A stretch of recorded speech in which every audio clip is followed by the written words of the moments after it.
Merci de m'avoir invité à Nantes. On va passer ensemble 2 heures, et 2 heures difficiles, parce que, 1, c'est l'heure de la sieste, et 2, c'est les vacances. Merci d'être là, et on va essayer quand même de réfléchir à l'importance du récit de soi. Pourquoi a-t-on tant besoin de se faire un récit de ce qui nous est arrivé ? Ce récit, alors un événement heureux, des événements malheureux, on n'en manque pas, les deux d'ailleurs, on n'en manque pas. Pourquoi est-ce que c'est si important de se les raconter, de les raconter à quelqu'un et de voir comment notre entourage parle de ce qui nous est arrivé? Alors voilà, ça c'est donc le schéma, le plan que je propose.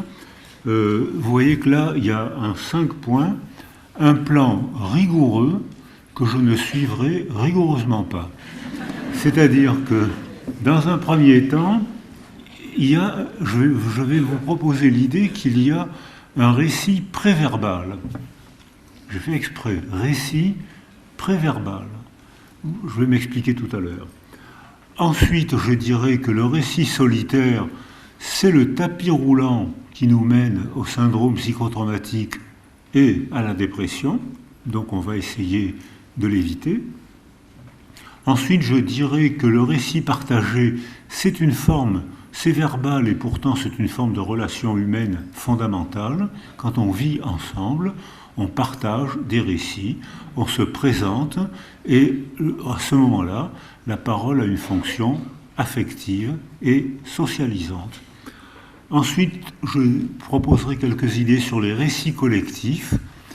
Qu'est-ce qu'on éprouve au fond de notre corps? Qu'est-ce qu'on éprouve quand on entend les récits d'alentour, quand on entend notre famille, nos amis et la culture dire ce qu'ils pensent de ce qui nous est arrivé? Qu'est-ce que ça fait? Comment le récit des autres s'imprègne en nous? Et je terminerai vers 20h ce soir pour dire que la nouvelle technologie participe aussi à la constitution de nouveaux récits. Voilà donc le plan. Alors, je vais maintenant entendre le premier chapitre, le récit préverbal. Voilà ici des gens qui ont une proto-verbalité. Voilà ici un gars qui normalement ne parle pas puisque c'est un chat. Or, les animaux humanisés, les chats, les chiens, mais même les vaches, tous les animaux qui vivent à notre contact, au bout d'un certain nombre d'années, finissent par comprendre un grand nombre de nos mots. Alors, par exemple, les vétérinaires avec qui je travaille, on a fait un groupe vétérinaire et linguistes associés. Eh bien, les chiens arrivent à comprendre à peu près 200 de nos mots. 200 mots. Je connais beaucoup d'hommes politiques qui ont fait une carrière avec moins que ça. Il y en a un qui a été élu aux États-Unis il n'y a pas longtemps. Et... Donc ça veut... Alors, est-ce que les mots que nos chats, nos chiens, nos vaches et certains hommes politiques comprennent, est-ce que ça désigne la même chose? Je dirais que ça ne désigne pas tout à fait la même chose, mais je critiquerai tout à l'heure.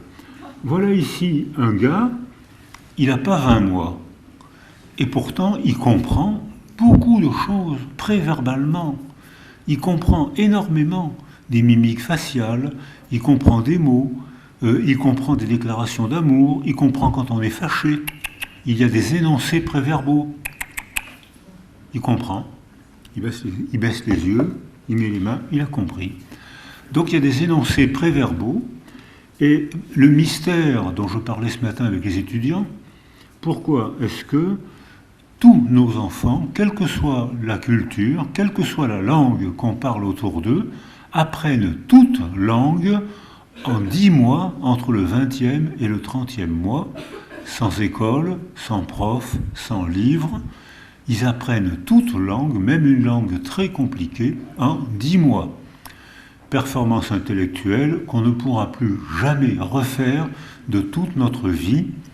Votre serviteur, ça fait 65 ans qu'il est débutant en anglais. Si j'étais né en Angleterre, j'aurais appris l'anglais en 10 mois, comme tous les petits anglais. Enfin, j'espère.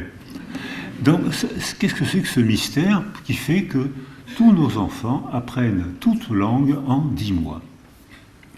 Et puis voilà ici un gars qui nous a enchantés avec des films sans parole. Et on comprenait tout. On comprenait qu'il était amoureux, qu'il était persécuté, qu'il volait au secours d'une femme encore plus pauvre que lui, qu'il était attendri, qu'il était révolté. On comprenait tout, sans un mot. Mystère. Et puis voilà ici un gars à qui il est arrivé un accident neurologique. Un accident, il a perdu l'usage de la parole à cause d'une thrombose de l'artère sylvienne, il est devenu aphasique. Il comprend encore des tas de choses avec la gestualité, avec le théâtre de la gestualité. On lui fait comprendre, il a perdu la mémoire des mots, il a perdu l'accès aux mots, il comprend encore, il comprend le théâtre de la gestualité. Donc, tous ces gens-là restent profondément humains, et pourtant, ils n'ont pas accès, ou ils n'ont plus accès à la parole qui caractérise le monde humain. Alors, donc ça c'est un mystère. Mais donc ce matin je disais, il y a une mémoire sans souvenir. Alors n'ayez pas peur, je ne vais pas rester longtemps dans la neurologie. Mais il y a une mémoire sans souvenir. C'est-à-dire que maintenant, avec la neuroimagerie, on sait que lorsqu'un événement arrive pour un bébé ou pour nous, ou pour une personne âgée, lorsqu'un événement arrive, ça laisse une trace dans le cerveau, une trace que maintenant on sait photographier, c'est la neuroimagerie, et on n'a aucun souvenir de l'événement. Mais notre cerveau, lui, garde une trace de l'événement. Ce qui veut, on le photographie, le circuit des informations, une fois si c'est un choc émotionnel intense, plusieurs fois si c'est un choc émotionnel pas intense, et on voit se tracer un circuit cérébral qui fait que on a une trace dans notre mémoire, on a une trace dans notre cerveau, et que pourtant on n'a aucun souvenir. Alors c'est l'inconscient, ce qu'on appelle l'inconscient cognitif. Alors la première fois que j'ai employé l'expression d'inconscient cognitif dans un milieu de psychanalystes, j'ai provoqué 3 crises d'épilepsie et 2 tentatives d'assassinat. Mais maintenant, c'est parfaitement rentré dans nos mœurs. Il y a l'inconscient cognitif qui représente... Yves Agide, qui est un grand nom de la neurologie, dit l'inconscient cognitif, c'est 99% des informations. On ne met en conscience, on ne met en souvenir moins de 1% de ce qui nous arrive. Actuellement, on est tous en train de lutter contre l'attraction terrestre. Notre corps dépense de l'énergie. On lutte, sinon on serait écrasé comme des crêpes par terre. On lutte, notre corps, notre cerveau perçoit, traite l'information, et nous, on n'en a aucune conscience. Et c'est le cas de 99% de toutes nos informations. N'arrivent en conscience, ne font souvenir que moins de 1% de toutes les informations. Et ce 1% est fondamental parce que ce 1% constitue notre mémoire de soi. Je suis celui qui a connu telle situation. Je suis celle qui a connu tel traumatisme, triomphé de telle épreuve. Donc ce presque rien dans notre mémoire, ce presque rien nous constitue. Et c'est ce qui fait notre conscience, mais toute une autre part est organisée par notre préconscience, proto-conscience. Alors voilà, donc dans la mémoire préverbale, si un enfant est isolé précocement, au moment où son cerveau, les neurones de son cerveau synaptisent, c'est-à-dire envoient des connexions entre les neurones, 200 000 connexions par minute pendant les premières années. C'est-à-dire que, à ce stade de notre développement, nos bébés, ou nous, quand on était bébé, ont circuité notre cerveau avec toutes les informations du milieu. On n'en a aucune mémoire. On n'a aucune mémoire de nos premières années. On n'a aucune mémoire des années où notre cerveau a été circuité par le milieu. Vous avez bien entendu. Et c'est le cerveau, quand j'étais étudiant en médecine et en psycho, on nous apprenait que le cerveau était dans sa boîte crânienne. Mon œil, il est dans sa boîte crânienne, et pourtant, il est en relation constante avec le milieu, si bien que notre cerveau est sculpté par notre existence. Si on a, au cours des interactions précoces, avant l'apparition de la parole, si on se développe dans une niche affective bien stable et bien sécurisée, donc notre cerveau va bien se circuiter, et les pays d'Europe du Nord qui ont fait leur réforme éducative et leur réforme politique en fonction des données, des théories de l'attachement et des expérimentations biologiques et neuro-imagées des théories de l'attachement, ont fait leur réforme en fonction de ça, il y a 15 ans, et ils ont publié un retour sur investissement, 10 ans après les réformes. Ces réformes consistent à retarder les enfants, retarder l'entrée à l'école, retarder les apprentissages, retarder les premières notes. Les notes apparaissent vers 11 ou 12 ans. L'entrée à l'école est très retardée. Les premières notes apparaissent à 11 ou 12 ans. Bilan de l'UNESCO, l'évaluation PISA, vous savez, l'évaluation scolaire, bilan, pays d'Europe du Nord, médaille d'or. C'est eux qui obtiennent les meilleurs résultats.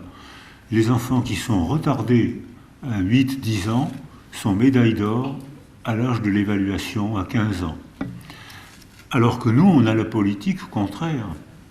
Et les pays asiatiques ont une politique encore plus contraire, parce que j'ai travaillé au Japon et en Chine l'hiver dernier, et j'ai été stupéfait par la minorité de Japonais et de Chinois qui font des performances intellectuelles stupéfiantes, mais j'ai aussi été stupéfait par le nombre d'enfants largués, parce que c'est un sprint constant.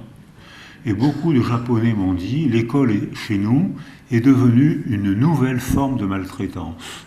C'est-à-dire qu'on surstimule tellement les enfants, ils obtiennent de bons résultats à un prix humain exorbitant. Suicide, psychopathie, troubles psychiques, troubles développementaux.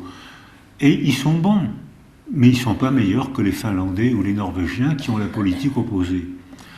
Sauf que les Finlandais et les Norvégiens, les pays d'Europe du Nord, ont de bons résultats et ont des jeunes adultes totalement paisibles. J'ai été stupéfait dans ces écoles d'Europe du Nord de voir que tout le monde souriait.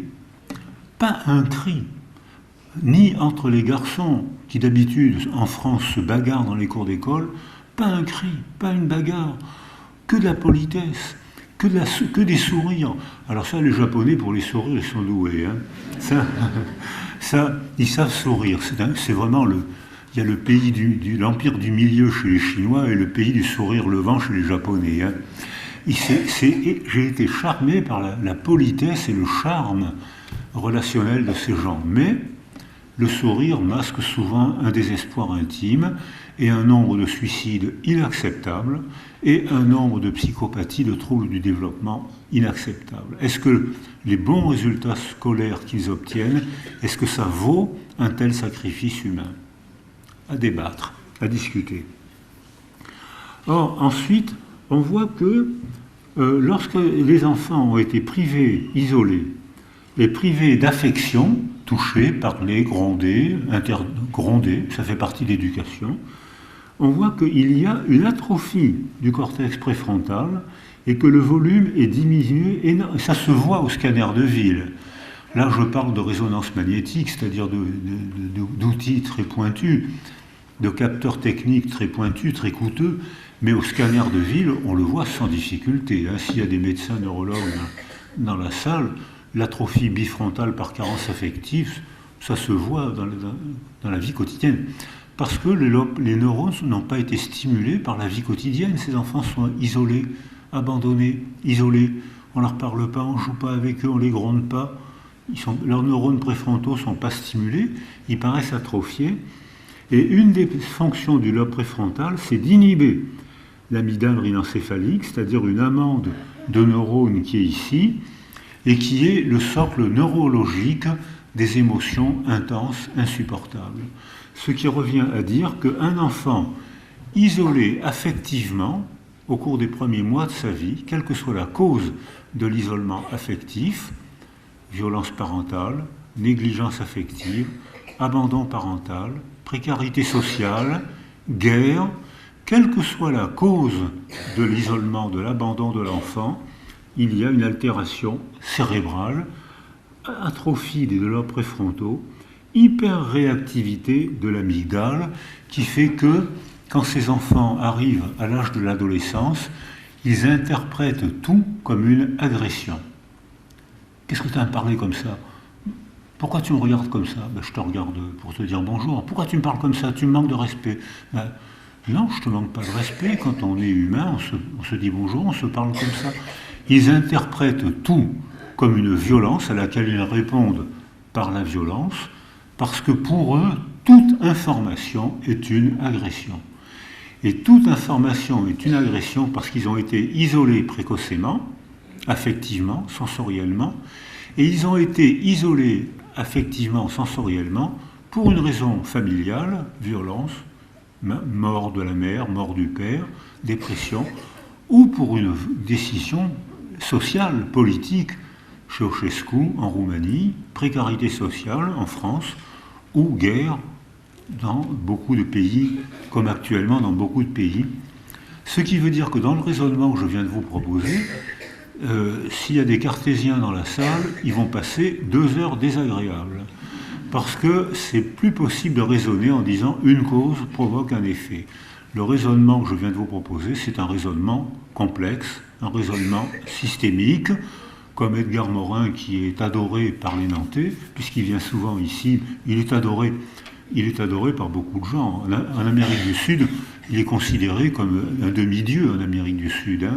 Je crois qu'il a 30 honoris causa en Amérique du Sud. Donc c'est un demi-dieu. Je ne sais pas ce qu'il a de plus que moi, mais... Donc... J'étais dans le même lycée qu'Edgar Morin à Paris, au lycée Jacques Decour, un lycée très bien placé au point de vue éducatif entre Pigalle et Barbès. Donc au point de vue structure sociale, c'était très bien. Et il a quelques années de plus que moi, mais on me montre mon carnet scolaire que les profs du lycée avaient gardé. Donc il était parfois bon, pas toujours bon, mais enfin...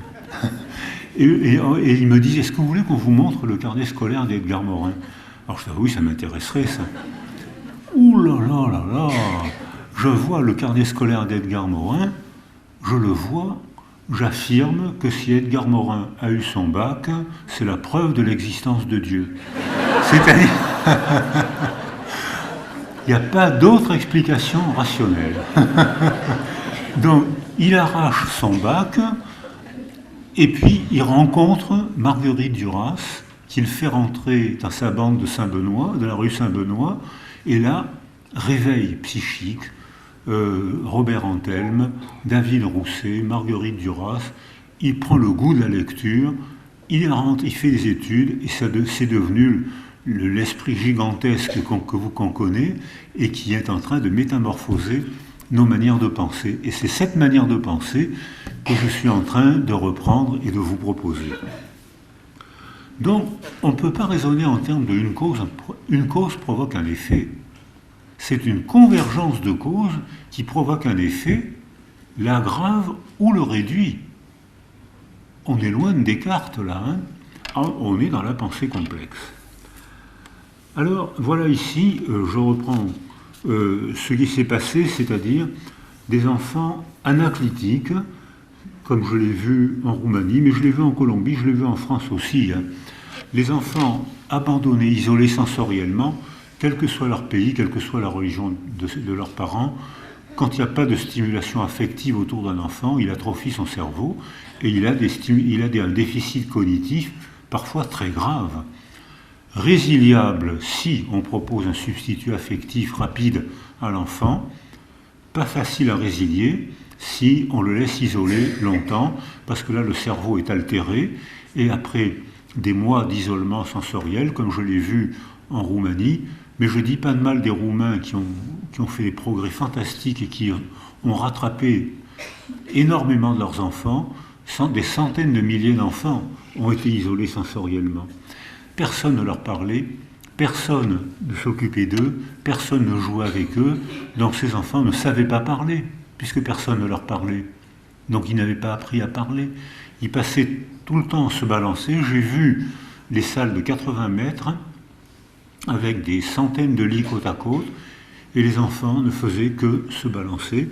Et il y avait un lit, l'enfant se balançait d'arrière en avant, et il gagnait millimètre par millimètre, et le lit avec l'enfant dedans avait traversé la salle. C'est-à-dire que l'enfant ne faisait que ça. Il n'y avait pas d'altérité, donc il n'y avait que des activités auto-centrées qui, progressivement, se transforment en agressivité auto-dirigée, auto-agression, si l'émotion est trop forte, comme on le voit. Alors maintenant, on va rentrer dans la mémoire. Maintenant, on est devenu adulte, et l'idée que je vous ai proposée, c'est que on est sculpté, notre cerveau est sculpté par nos relations précoces. Et je disais, et c'est pas une vue de l'esprit, on le photographie, on le mesure, on le dose. Quand c'est une atrophie préfrontale, on le voit à l'œil nu. Quand c'est des atrophies plus localisées, c'est l'ordinateur qui traite l'information. Quand le cerveau fonctionne, on voit les nappes de neuromédiateurs rouges si le cerveau consomme beaucoup d'énergie.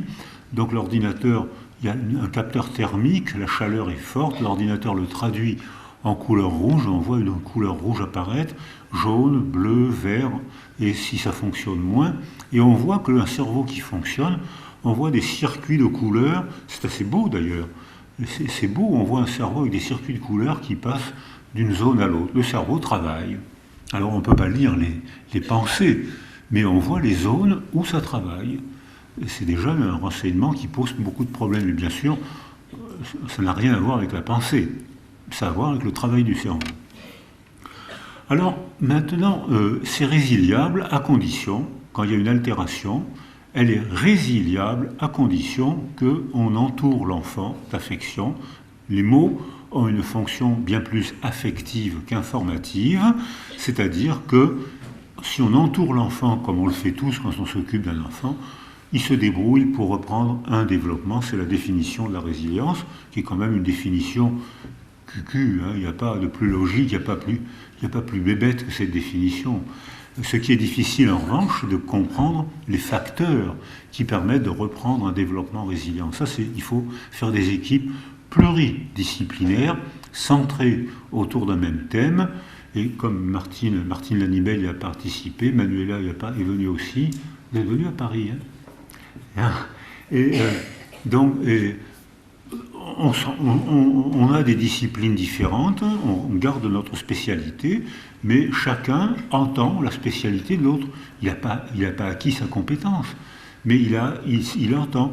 Il y a des neurobiologistes de top niveau qui travaillent avec nous, et qui, s'ils étaient restés seuls dans leur laboratoire, auraient toujours méprisé les linguistes ou les psychanalystes, puisqu'ils auraient été convaincus que seule la neurobiologie était importante. Et ils ne deviendront jamais psychanalystes, mais ils savent que la psychanalyse existe, ils savent que la linguistique existe, et ça va leur faire perdre leur aspect sectaire qu'on a tendance à nous enseigner dans les universités. Et à l'inverse, beaucoup de psychologues ou beaucoup de linguistes vont apprendre que la neurobiologie existe, qu'elle n'explique pas tout de la condition humaine. Il est même évident, nécessaire de dire que la neurobiologie existe, mais que ce n'est qu'une part de la condition humaine, parce que sinon on va leur laisser tout le pouvoir explicatif, et une théorie qui est totalement explicative, une théorie qui se prétend totalement explicative, est une théorie totalitaire. Je suis en train de préparer ma conclusion de tout à l'heure. Donc, oui, il y a de la biologie en nous tous. Non, il n'y a pas que de la biologie. Alors, donc, mais ça, il faut faire des équipes pluridisciplinaires pour savoir ça. Alors, ici, voilà le test que Denis Hofer a fait passer. Alors, Denis Hofer, psychosociologue, fait une population de 77 adolescents âgés de 14 ans et il a fait passer une batterie d'une 50aine de questions. Puis, il garde les réponses au questionnaire et 34 ans après, il a gardé les adresses des 77 adolescents, il envoie des lettres, des coups de téléphone, et il en retrouve 67 sur les 77. Et il leur repose les mêmes 50 questions. Mais lui, il a les réponses. Les ex-adolescents, âgés à ce moment-là de 48 ans, ont oublié les réponses qu'ils avaient faites 50 ans avant. Ils ont complètement oublié. Mais Denis Hofer a les réponses sous les yeux. Et j'en ai isolé 3 pour l'exposé d'aujourd'hui. À l'âge de 14 ans, est-ce que tu t'ennuies à l'école? 25% des adolescents répondent « Je m'ennuie beaucoup à l'école ». À l'âge de 48 ans, est-ce que vous vous êtes beaucoup ennuyé à l'école? Ils sont 58% à dire « Qu'est-ce que je me suis ennuyé à l'école ?» Est-ce que tu es populaire à l'école? À l'âge de 14 ans, 25% disent « Oui, ça va, j'ai des copains, des copines, je me débrouille ». À l'âge de 48 ans, ils sont 53% à dire « Qu'est-ce que j'étais populaire à l'école? Les femmes étaient folles de moi, donc je n'avais que des amis. » Il commence l'exposé où il y avait encore des punitions corporelles étaient autorisées à l'école, et c'était l'époque où les enseignants avaient le droit de battre les enfants. Alors il y a des gens dans la salle qui, comme moi, qui sont de la qualité d'avant-guerre, et on disait ça des camemberts, vous vous rappelez la qualité avant-guerre. Et donc moi je suis une camembert d'avant-guerre, et on disait, tu as compris le théorème de Pythagore? Viens ici, mets tes mains comme ça. Bang, on recevait un coup de règle sur le bout des doigts, ça faisait très mal, et hop, on comprenait le théorème de Pythagore. Alors, ces méthodes éducatives ne sont plus possibles aujourd'hui, et les résultats scolaires d'ailleurs déclinent, vous avez sûrement remarqué.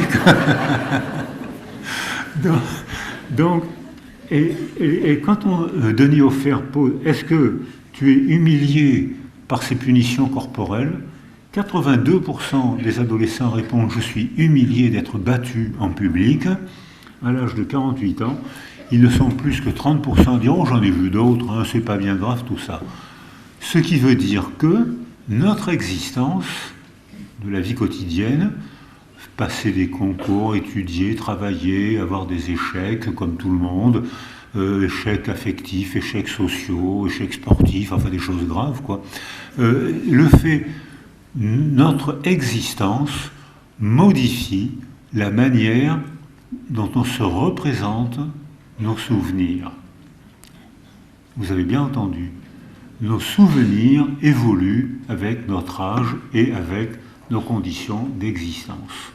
Si j'écris ma biographie à l'âge de 20 ans, je ne vais pas du tout faire la même autobiographie qu'à l'âge de 40 ans, ou à l'âge de 60 ans, ou à l'âge de 80 ans. Je ne vais jamais mentir, ça ne sera jamais la même autobiographie, parce que ce qui est important à 20 ans n'est pas ce qui est important à 60 ans ou à 80 ans. Ça a été remanié par mon... Quand je pense que j'ai souffert, elle m'a quitté, j'avais 14 ans, elle m'a quitté, j'ai terriblement souffert. Heureusement qu'elle m'a quitté. Et pourtant, qu'est-ce que j'ai souffert? Donc voilà, on remanie constamment la représentation de son passé et de son autobiographie. Alors, avec Michel Delarge, on a fait à l'université à Toulon une expérimentation très simple. Michel commence un cours et un compère qui ne fait pas partie des étudiants rentre dans la salle et 10 minutes après le cours, il provoque un scandale et on convient des mots qu'il doit dire et il est filmé pendant qu'il provoque le scandale Et alors il y a des mots convenus, et on le filme pour savoir quels sont les vêtements. Et Michel qui fait le cours, Michel Delage qui fait le cours, a pour consigne d'augmenter la parole pour empêcher les étudiants de parler ensemble. Et le gars provoque son scandale en disant « Qu'est-ce que c'est que ces idioties? Je croyais venir à un cours d'anthropologie espagnole et je viens à un cours de psychologie sans intérêt. » Et il part en claquant la porte. Mots convenus, vêtements convenus, Michel force la voix, les étudiants grattent et Michel finit son cours. Un mois après, Isabelle passe un questionnaire. Vous vous rappelez le cours de M. Michel sur le tel truc? Je me rappelle. Voulez-vous répondre à ces questions? Alors parmi les questions, c'est comment était-il habillé, quel mot a-t-il dit, et comment vous interprétez cet événement? Il y avait 50 étudiants dans la salle. C'était des études de psychologie, donc il y avait une majorité de filles, donc elles attachent de l'importance aux vêtements. Sur les 50 étudiants, un mois après, il y en a 4 qui disent « il ne s'est rien passé ». On a la preuve que 10 minutes après le cours, ils étaient déjà en sommeil profond. Donc, 46 répondent « comment était-il habillé ?» C'est pour ça que je souligne l'importance des femmes. Alors, invraisemblable, il avait un pull vert. Ben non, il avait un pull blanc avec un col vert. Ben non, il avait un pull rouge. Ben non, aucune cohérence. Il avait un chignon. Mais non, il avait les cheveux sur le côté. Mais non, il avait les cheveux courts. Il y en a même une ou un qui a dit qu'il avait un casque de moto. Vous voyez le gars qui vient prendre un cours de psycho avec un casque de moto. Un coup, c'est si vite arrivé, un mauvais coup, mais enfin quand même. Alors, comment expliquer ça? Et alors, surprise, les mots avaient été mieux retenus que les images. Contrairement à ce qu'on avait prédit, on s'attendait à ce que les images soient mieux retenues que les mots, et ça a été le contraire. Je ne sais pas l'expliquer. Alors, on dit avec Michel, il faut qu'on refasse ça de manière un peu mieux organisée pour essayer de comprendre pourquoi les mots et les images n'ont pas la même mémoire. Alors voilà le dispositif expérimental qu'on a fait. On montre une série de photos d'horreur, une dizaine de photos d'horreur, et une dizaine de photos prétendument jolies, une plage, un bébé, des arbres fruitiers, des photos d'horreur, des accidents de voiture, etc. Une population de gens à qui on montre les photos avec pour consigne de ne pas dire un mot. On dit aux gens, on ne dit pas un mot. On passe les photos, sans dire un mot. Une autre population à qui on montre les mêmes photos avec pour consigne de commenter les photos. Vous voyez cette photo-là, qu'est-ce que vous en pensez? Cette photo-là, qu'est-ce que vous en pensez? Les gens rentrent chez eux, on les revoit un mois après. Monsieur, madame, population qui n'a pas parlé expérimentalement. Vous vous rappelez les photos? Oh oui, je me rappelle. Est-ce qu'il y avait des photos d'horreur? Oh oui, il y en avait. Essayez de décrire les photos. Qu'est-ce que vous vous souvenez? Comment décrivez ces photos? Ah, il y avait une femme qui était balafrée de tous les côtés. C'était profond, elle avait les yeux crevés, le nez cassé. Mais est-ce qu'il y avait aussi des photos, des belles photos? Oh, oui, je crois qu'il y en avait une ou deux, oui.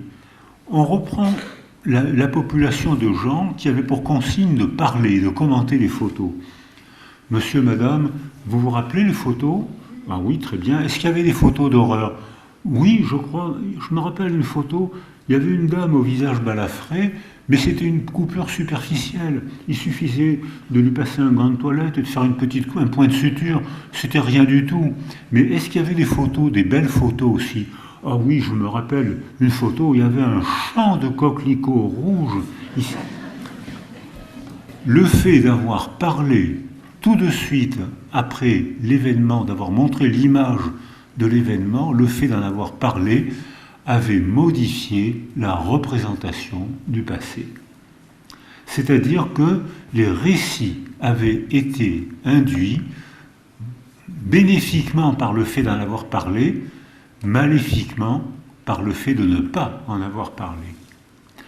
Alors là, on a un petit dispositif expérimental qui nous permet de proposer l'idée que quand on a été vulnérabilisé par un accident de la vie, un trauma, un isolement affectif, une perte réelle qui nous a fait réellement souffrir, dans le réel, le coup, on l'a reçu, la blessure, on l'a reçu, l'orphelinage, la guerre, la précarité sociale, on en a souffert dans le réel.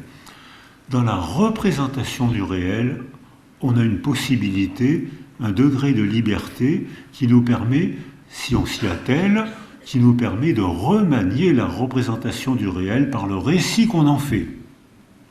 Et là, on a un degré de liberté. Ou on a un degré de maléfice, parce qu'on peut se taire, ou même on peut aggraver la souffrance si plusieurs fois de suite, on dit oh, cette femme, la pauvre, elle ne s'en remettra jamais, la pauvre, cette femme, elle ne s'en remettra jamais, oh, elle ne s'en remettra jamais, cette femme. C'est-à-dire qu'on révise la mémoire traumatique et on aggrave le syndrome psychotraumatique. Donc je suis dans un raisonnement systémique, ce n'est pas une cause qui provoque un effet, c'est une convergence de causes qui peut réparer l'effet, résilier ou aggraver l'effet si on répète en ayant perdu la faculté de juger et la faculté d'élaborer verbalement pour en faire un récit partagé avec quelqu'un qui m'inspire la confiance ou quelqu'un qui me fait taire. Ou si je vis dans une culture qui me fait taire, ou au contraire si je vis dans une culture qui me donne la parole. Alors voilà ici un exemple de culture qui me donne la parole. Georges Perec, j'espère que vous l'avez lu. Si vous ne l'avez pas lu, l'avenir vous appartient. Georges Perec est né en 1936 à Paris et ses parents, sa famille, disparaît pendant la guerre.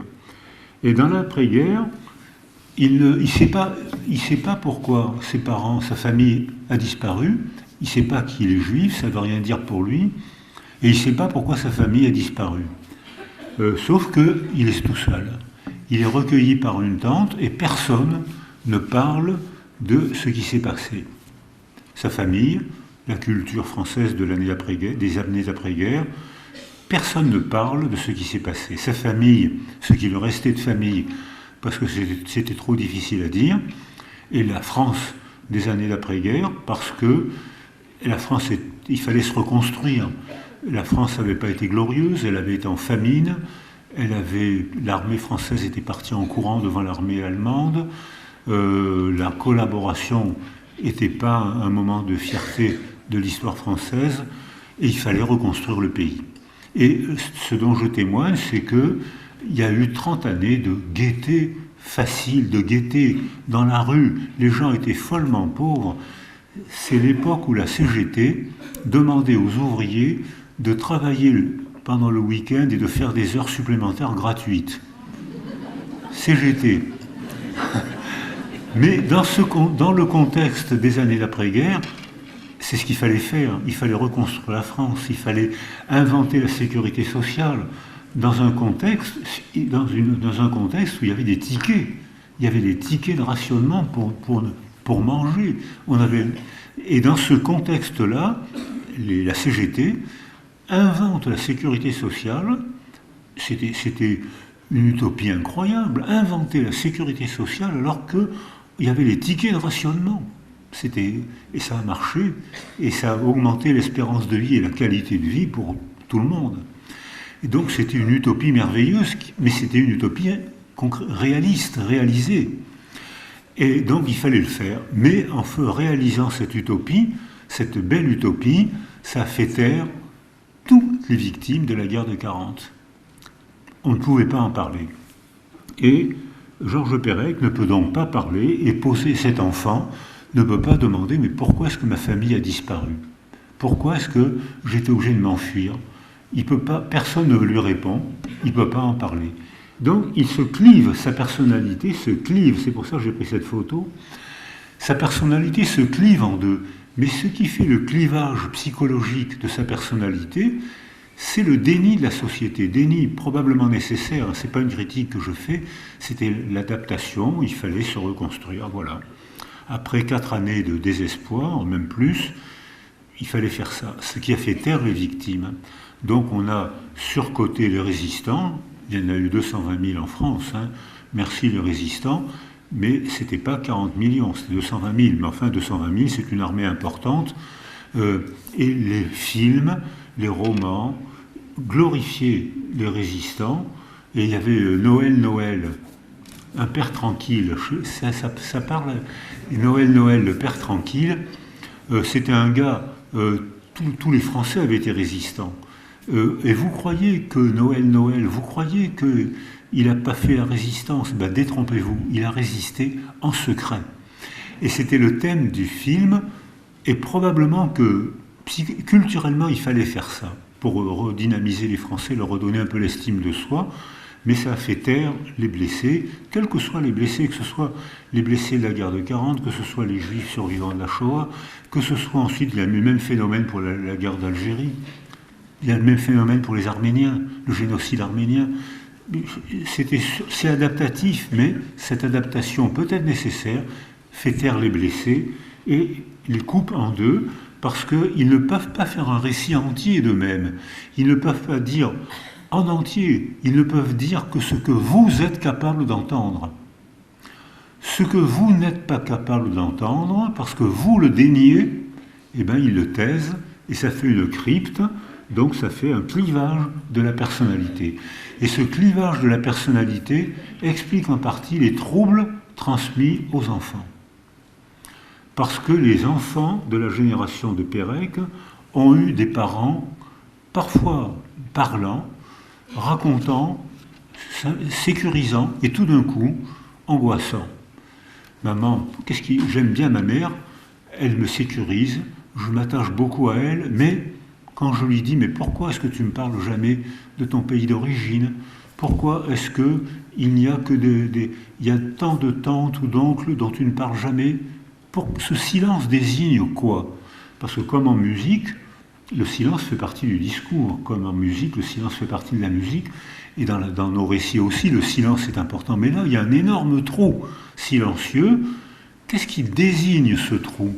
Et les enfants, donc, se développent le long de parents auxquels ils s'attachent de manière ambivalente, parce que parfois ces parents sont sécurisants et parfois ces parents sont insécurisants.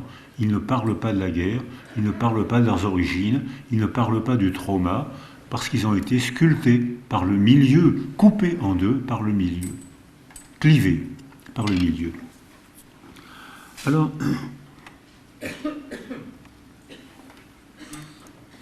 mystère.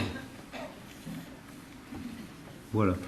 D'où l'importance, donc, de la littérature de la résilience.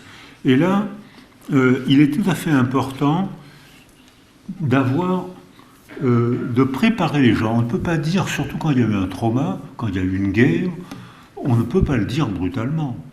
D'abord parce que le blessé, le survivant émotionnellement, c'est pas possible de le dire.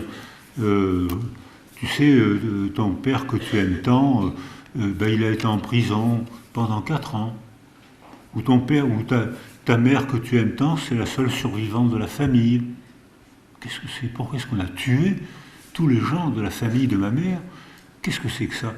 Donc, quand la culture dit, comme je l'ai entendu quand j'étais enfant, si tes parents sont morts, c'est qu'ils ont dû commettre de bien grands péchés. Qu'est-ce que c'est que ça? Mes parents ont commis des grands péchés. C'est pour ça qu'on les a tués. On a tué ma famille parce que le discours social, les stéréotypes sociaux provoquent une représentation, donc un sentiment que l'enfant éprouve dans son corps.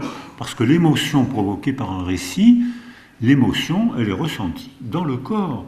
Et comme je l'ai dit tout à l'heure, l'émotion, même provoquée par un récit, agit sur le cerveau, modifie la manière dont il fonctionne et modifie même le fonctionnement du corps. Alors là, Descartes, il se met le doigt dans l'œil jusqu'à la clavicule. Là, Descartes, c'est vraiment le raisonnement systémique, une convergence de causes.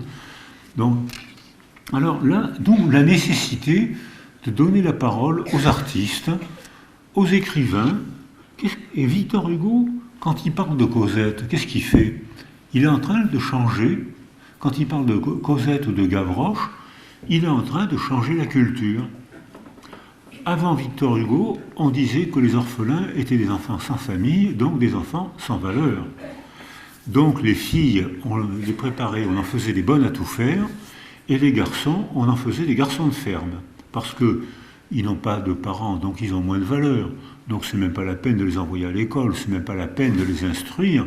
Et en effet, ne les envoyant pas à l'école, eh ben, ils n'apprenaient pas à lire, à écrire, ils avaient du mal à se socialiser, c'est-à-dire que c'était la prophétie auto-réalisatrice où on créait ce qu'on observait. Ils se développent mal parce que puisqu'on les entoure mal, eh ben, ils n'ont pas de raison de bien se développer. C'est des récits qu'on entend encore aujourd'hui. Hein. Regardez de quel quartier il vient. Comment voulez-vous qu'il fasse des études en venant de ce quartier ? Quand j'étais enfant, j'ai entendu ça pour moi. Comment voulez-vous qu'il fasse des études? Comment voulez-vous qu'il apprenne un métier? Donc quand j'entends dire ça aujourd'hui, quand j'entends dire aujourd'hui, regardez la famille de ce gosse, regardez de quel quartier il vient, c'est pas la peine de demander une bourse, il n'est pas capable de faire des études. Ça évoque dans ma mémoire à moi, ça évoque des blessures dans ma mémoire à moi, et je suis indigné qu'on dise ça de certains enfants d'aujourd'hui. Alors que quand on entoure ces enfants, eh ben, ils feront comme tout le monde, ils auront leur part d'échecs. On va découvrir certains d'entre eux qui vont faire des performances passionnantes, et la majorité, ben, ils vont faire comme nous tous, ils vont se débrouiller, parfois bien, parfois moins bien, comme nous tous dans la salle. Hein. Mais Victor Hugo, en parlant de Cosette et de Gavroche, suggère, en faisant une fiction mon œil, hein, en faisant une fiction, dit « ces enfants ont un monde intime, on ne peut pas les abandonner comme ça, on ne peut pas les laisser mourir, si on s'en occupe un peu, quelques-uns vont reprendre, ils ont un monde intime, et quelques-uns vont reprendre un bon développement. » Définition de la résilience. Alors voilà ici même, là j'ai pris ça, je crois que ça doit être Don Carlos peut-être, mais s'il y a des amoureux de l'opéra, il y a toujours des amoureux de l'opéra. Ma femme est comme ça, elle entend le premier cri de l'opéra, elle sait de quel opéra ça vient, elle saurait sûrement. Je crois que c'est Don Carlos, mais j'en suis pas sûr. Hein. Et là, on voit que si vous allez à l'opéra, les femmes à l'opéra, qu'est-ce qu'elles ramassent? Alors là, vraiment... mais c'est pas dit de manière géniarde, c'est dit de manière sublime. Ah, c'est extraordinaire, on pleure, c'est magnifique, il n'y a que de la mort, il n'y a que de l'horreur, c'est magnifique. Bon, c'est métamorphosé par la musique, par le livret. Je ne gémis pas de mon passé, j'en fais une représentation lyrique qui va vous émouvoir. Je peux parler avec vous, je peux transformer un trauma en représentation émouvante, comme l'a fait Victor Hugo, Charles Dickens, comme l'ont fait ces écrivains, comme le fait l'opéra italien ou l'opéra russe. L'opéra russe, c'est plus social, hein. C'est-à-dire que déjà, c'est les teutons, Ivan le Terrible qui écrase les teutons. Les teutons, c'est déjà plus collectif. Alors que dans l'opéra italien, c'est vraiment des gens qui connaissent de merveilleuses tragédies. Alors, on voit que finalement, la manière de parler maudit d'un trauma autour de soi, les récits d'alentour modifient la manière dont le blessé éprouve son trauma. Parce que nous, êtres humains, on peut souffrir deux fois. On peut souffrir une première fois du coup qu'on reçoit dans le réel, la fracture de jambe, l'humiliation, la déportation, la prison, la faim, etc. On souffre dans le réel. Et on peut souffrir une deuxième fois de la représentation qu'on se fait de ce qui nous est arrivé. Si bien que si je suis laissé seul, je rumine et j'aggrave la souffrance, ma deuxième souffrance, si j'entends autour de moi dire « Oh ben tu l'as bien cherché » ou « Tu fais partie d'un groupe social inférieur », c'est normal que tu te développes mal parce que tes parents viennent d'une famille de mauvaise qualité, je souffre, je ne me sors pas de la souffrance. Le récit m'empêche de me sortir de la souffrance. Mais si je vis dans un récit qui métamorphose et qui dit Cosette, mais elle a un monde intime, Cosette, et elle a des émotions, si on s'en occupe, elle va reprendre un développement. Cette tragédie-là, oui, c'est une tragédie, bien sûr, mais on peut faire une représentation lyrique. On a acquis un degré de liberté. On peut remanier la deuxième souffrance. On peut remanier la représentation du malheur qui nous est arrivé. On ne remanie pas le malheur. Le coup, on l'a reçu. La mort de nos parents, l'agression sexuelle, la fracture de jambe, on l'a reçu, on l'a eu. On remanie la représentation qu'on a du traumatisme ou de la blessure. On a souffert une fois, on ne souffre pas une deuxième fois. Et on souffre beaucoup plus de la deuxième fois que de la première fois, parce que on a fait des neuroimageries. C'est étonnant de voir par exemple comment les adolescents qui ont été isolés précocement et qui ont acquis ce facteur de vulnérabilité neuro-émotionnelle dont je vous parlais tout à l'heure. Hein, rappelez-vous, les gens qui ont acquis ce facteur de vulnérabilité neuro-émotionnelle, ils peuvent le remanier sous l'effet des discours sociaux qu'on entend. Là, j'ai pris l'exemple du radeau de la Méduse. Ce tableau, ce qui est une représentation picturale, a remanié un comportement. Avant le radeau de la Méduse, avant le naufrage de la Méduse, au moment du naufrage de la Méduse, le capitaine et les hommes d'équipage mettent les canottes à la mer, se sauvent et abandonnent l'équipage. Et les survivants font un radeau, et ça donne la réalité transformée en mythe du radeau de la Méduse. Et énormément de gens vont voir ce tableau, et ici, là, je ne sais pas si on le voit, il y a une toute petite voile à l'horizon. Et on comprend, c'est une représentation picturale, qui est un récit, une image sémantisée. C'est une image qui dit, ces gens, ces hommes, ces femmes innocents meurent sur le radeau de la Méduse parce que les professionnels les ont abandonnés, les ont lâchés. Et ça provoque un scandale, ce tableau-là provoque des récits, provoque un scandale et rentre dans la culture une nouvelle opinion. Quand il y a un bateau fait un naufrage, le professionnel, le capitaine et l'équipage doivent d'abord s'occuper des passagers. Et ensuite, le capitaine quitte le bateau le dernier. Et ça a été un changement comportemental, ça a été un changement dans la culture.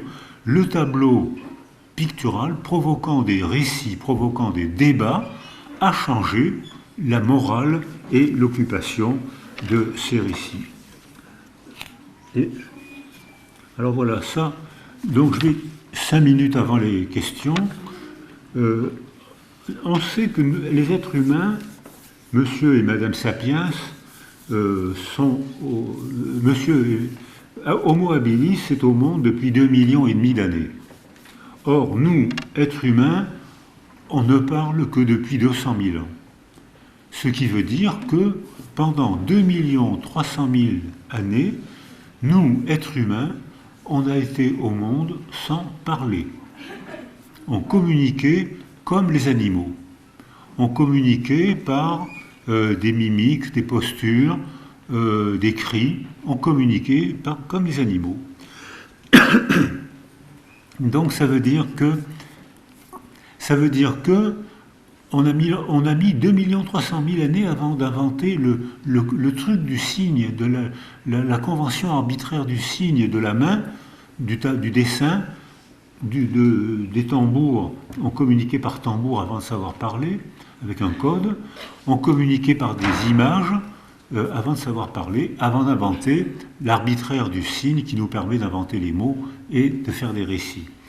Or, on le sait ça parce que il n'y a pas eu de mutation génétique et on voit apparaître sur la face interne du lobe temporal gauche, on voit apparaître l'empreinte de l'artère sylvienne. Donc on sait que, parlant, ça a provoqué une hypertrophie des 2 lobes temporaux qui ont marqué l'empreinte à la face interne de l'écaille temporale, c'est la zone du langage. On sait que chez les êtres humains, on sait que c'était les êtres humains parce que l'ADN nous dit que c'est les êtres humains, c'était les êtres humains qui ne parlaient pas. Quelque chose s'est passé de culturel, d'une entente qui fait qu'on a inventé le code, l'arbitraire du signe, on s'est mis à parler, notre cerveau s'est développé de manière différente il y a 200 000 ans, et à ce moment-là, on a créé le monde de l'artifice, artifice de l'outil et artifice du verbe. On crée le monde humain. Et ces récits,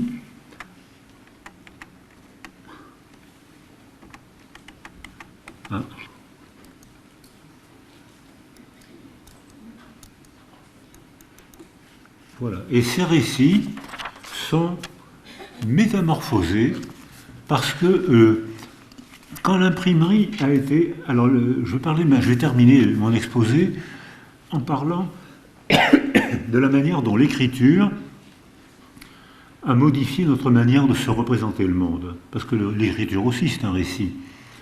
Il y a, on va dire, 3000 ans, à ce qu'on appellerait aujourd'hui l'Irak, c'est-à-dire Sumer, on ne sait pas qui, invente l'écriture sumérienne. C'est-à-dire, quelqu'un dit, on va prendre 2 blocs d'argile, un morceau de roseau, et on va se mettre d'accord sur les signes, et on va faire un contrat commercial. J'échange un chameau contre 2 chèvres et 3 kilos de bananes. Enfin, j'invente un truc. On va échanger nos calculi, et j'aurai la preuve d'un contrat. On le fait sécher l'argile au soleil, et ça y est.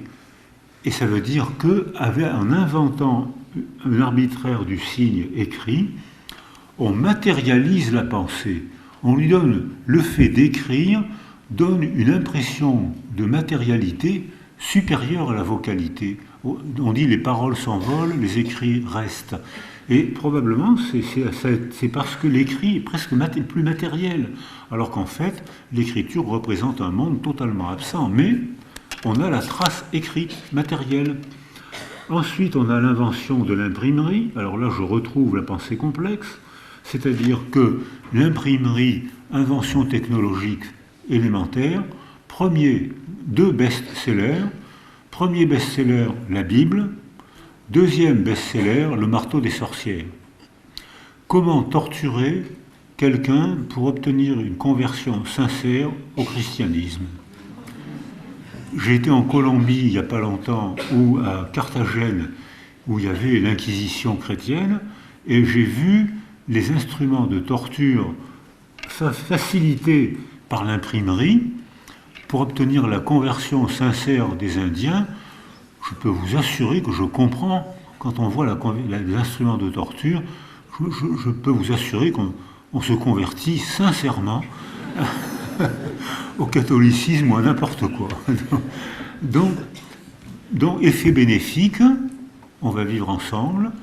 Effet bénéfique, j'habite à Toulon, port de guerre, où il y a des marins, moins qu'à Nantes, mais il y a des marins aussi.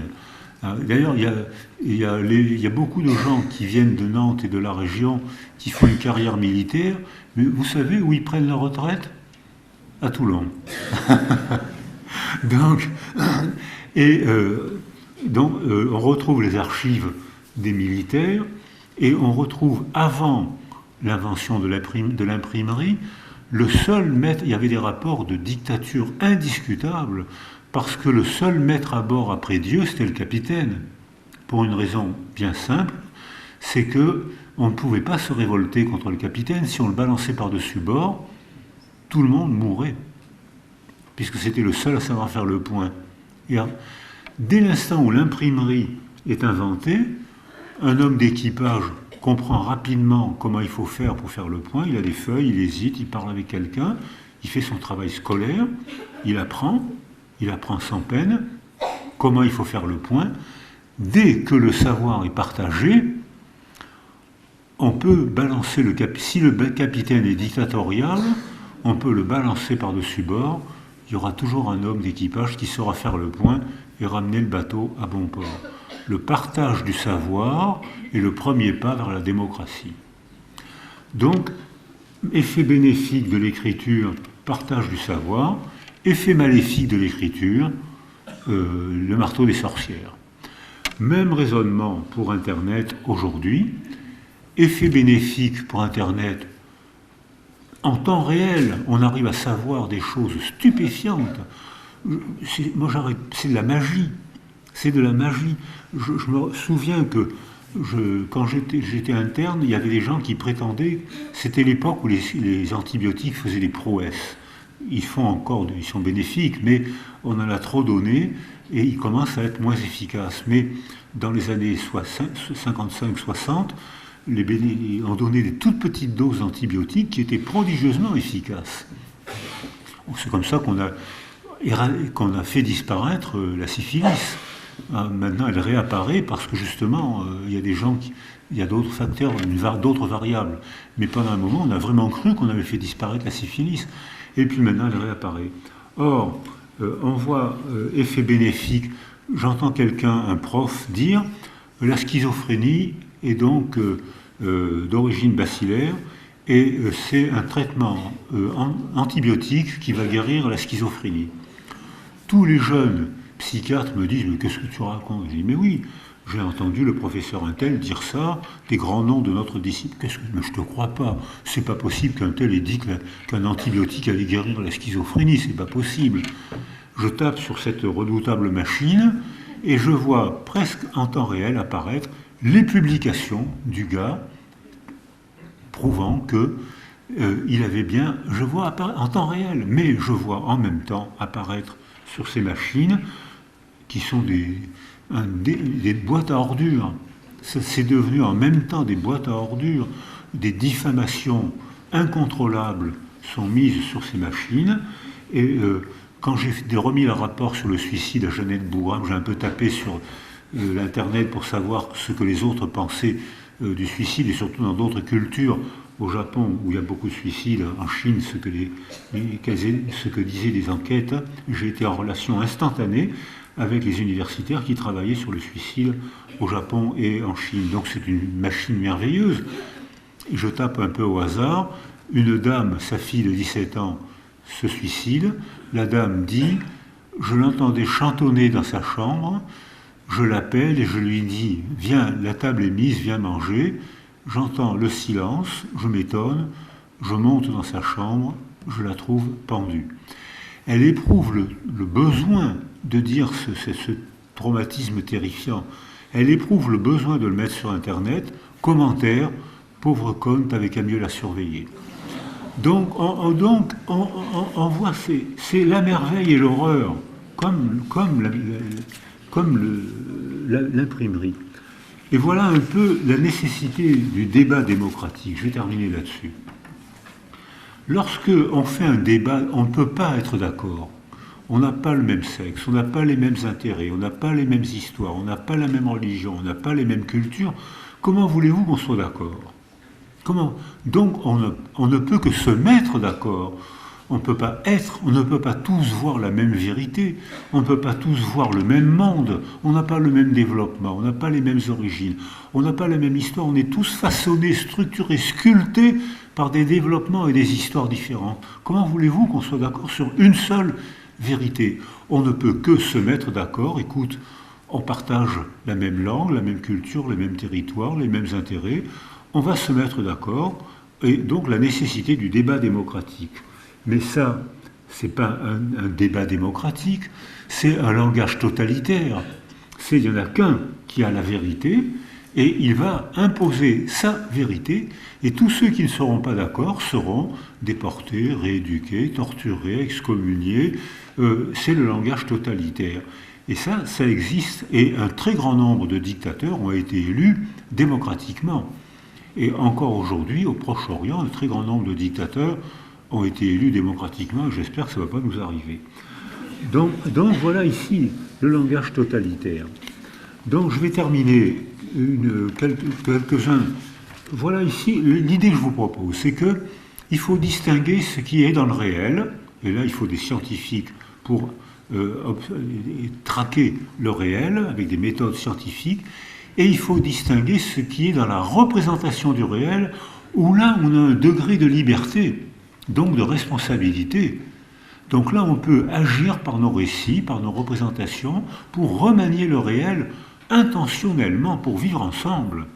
Alors là je me suis photographié, et pour vous dire que je me vois dans le réel à peu près comme vous me voyez, mais j'ai réussi aussi à photographier la représentation que je me fais de moi, l'idée que je me fais de moi, et cette idée, la voilà. Merci de m'avoir écouté.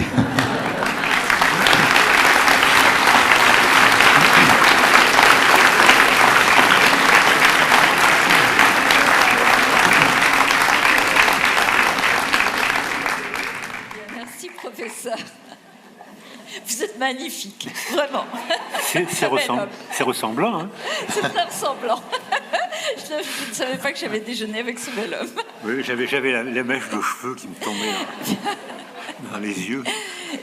Nous avons un temps pour les questions, donc réflexions et autres interventions, peut-être autres que sur la plastique de Boris Cyrulnik.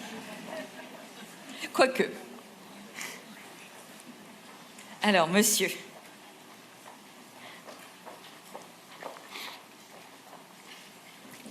Je vous ai perdu. Ah oui.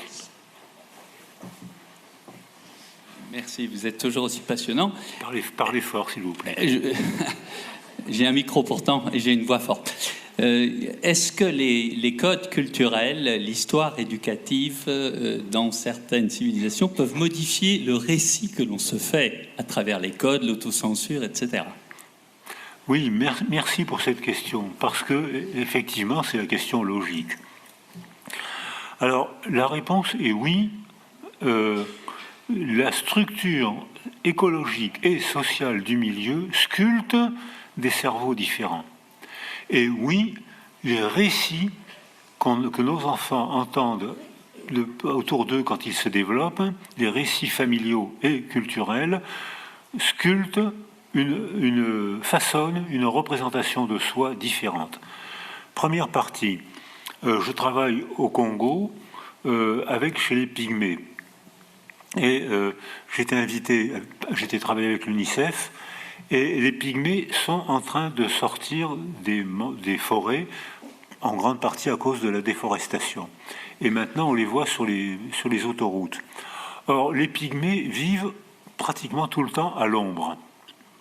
Parce qu'il y a des forêts, ils sont presque tout le temps à l'ombre. Mais donc, ils sont petits parce que la base de leur cerveau n'est pas stimulée, les hormones de croissance sont moins stimulées, et depuis qu'ils sortent des forêts, ils reçoivent plus le soleil, le diencéphale, c'est-à-dire la base du cerveau, est stimulée, ils augmentent la sécrétion des hormones de croissance, et les Pygmées, en une génération, ont grandi de 20 à 30 cm. On voit la même chose d'ailleurs chez les femmes chinoises, où maintenant les femmes chinoises, les mères ou les grands-mères étaient toutes petites avec les jambes tordues à cause du rachitisme et parce qu'on mettait les petites filles au travail dès l'âge de 7-8 ans. Et maintenant, vous avez des Chinoises d'1,80 m avec des longues jambes droites parce qu'elles vont à l'école et parce que les conditions sociales et elles sont assises, alors que quand une petite fille ou un petit garçon travaille dès l'âge de 7-8 ans, les cartilages de conjugaison sont tassés et pour peu qu'ils soient un peu rachitiques, ils arrêtent la croissance de leurs jambes. Donc la morphologie, l'anatomie est la conséquence de la structure écologique et les sculptures cérébrales sont différentes aussi. Les Pygmées vivant à l'ombre étaient tout le temps à l'affût des mouvements des feuilles parce que c'est dans les feuilles qu'ils trouvaient le gibier. Quand une feuille bouge comme ça, c'est qu'il y a un singe. Ils mangent les singes. Ils mangeaient les singes. Donc, ils avaient des sarbacanes ou des flèches et ils voyaient le moindre mouvement de feuilles que ne voient pas les Bantous et que votre serviteur était loin de voir. Hein. Et eux, ils percevaient le mouvement des feuilles et ils savaient une sémiologie presque de la feuille et ils savaient quel animal était derrière la feuille. Ils tiraient avec la sarbacane, avec une flèche empoisonnée, et ils avaient un singe ou un animal à manger. Je vais travailler chez les Inuits au nord du Québec. Là, il n'y a pas d'arbres. Là, au contraire, les enfants sont tout le temps à l'affût d'une ombre sous la glace.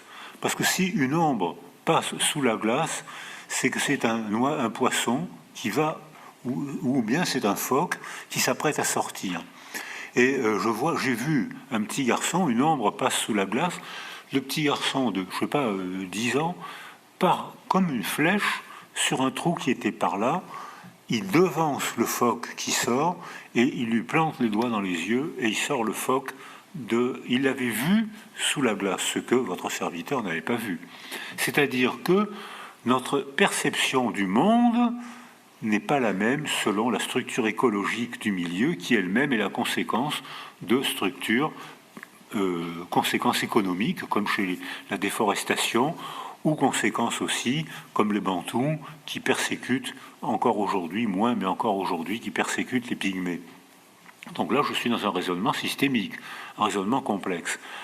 La manière dont les récits parlent de notre condition, je pense aux intouchables chez les hindous. Alors même si actuellement il y a une sorte d'affirmative action chez les hindous, qui est mal prise d'ailleurs par l'autre indien, mais ça c'est leur problème politique, culturel, de savoir comment ils vont lutter contre les castes.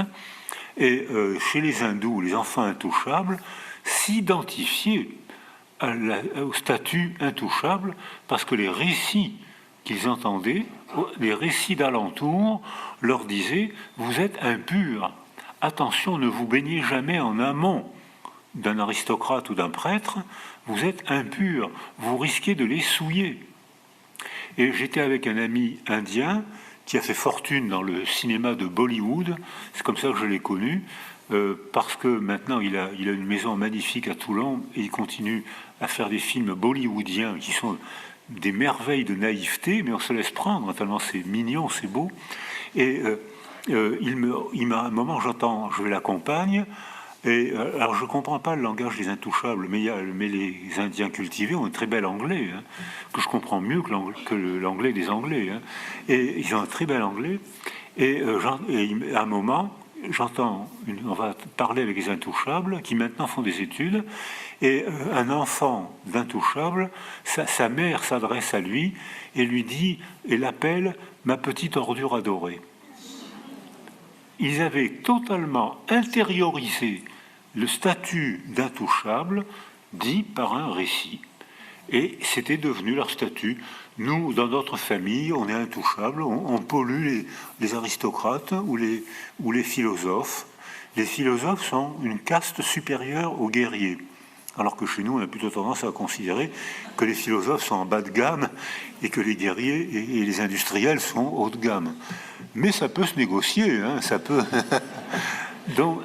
Donc voilà, donc pour enfin répondre en une phrase à votre question, notre cerveau est sculpté par notre milieu, qui lui-même peut être la conséquence de décisions écologiques ou économiques, et la représentation qu'on se fait de soi-même peut être déterminée par des récits d'alentour. Merci. Alors, monsieur, par où est-ce que je vais vous atteindre? Je fais le tour par là.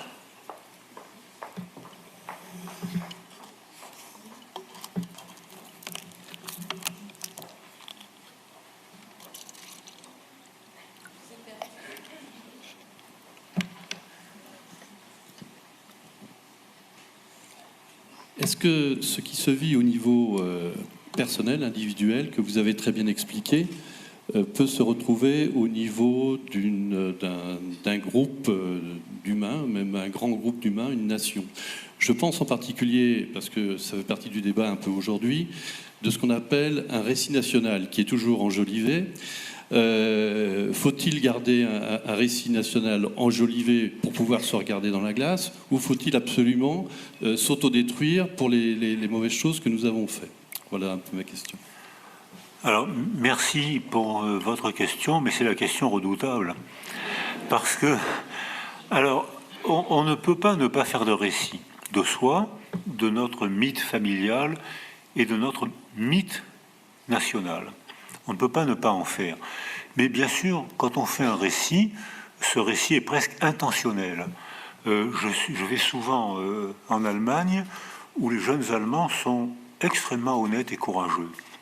Et ils parlent beaucoup du bombardement de Dresde, qui est un crime fait par les Anglais. Les Français y ont un peu participé, mais surtout l'aviation anglaise qui a bombardé une ville magnifique où les Allemands avaient dit, la phrase c'était « il n'y aura pas un fusil à Dresde ». Et l'aviation anglaise a rasé Dresde. Je ne suis pas sûr du chiffre, mais je crois qu'il y a eu 200 000 morts. Alors dans ces cas-là, les chiffres varient beaucoup selon les enquêtes, mais enfin, il y a eu la ville a été rasée et il y a eu énormément de morts. Alors qu'ils avaient dit, c'était une population civile. Ils avaient dit, il n'y aura pas un fusil. Donc c'est un crime. En France, qui parle des bombardements de Dresde? Personne.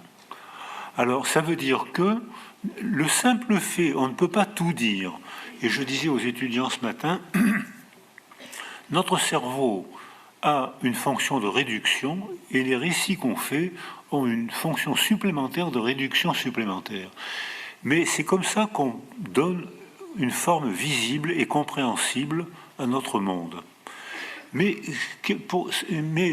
si on devait tout percevoir, on serait bombardé d'informations hétérogènes et on serait confus, on ne pourrait rien percevoir. C'est ce qui se passe après une intoxication cérébrale ou après un traumatisme crânien où notre cerveau ne peut plus sélectionner les informations et il est bombardé d'informations et notre monde n'a plus de forme et on ne sait plus comment se comporter. Même raisonnement pour les récits nationaux. Le récit national donne une forme.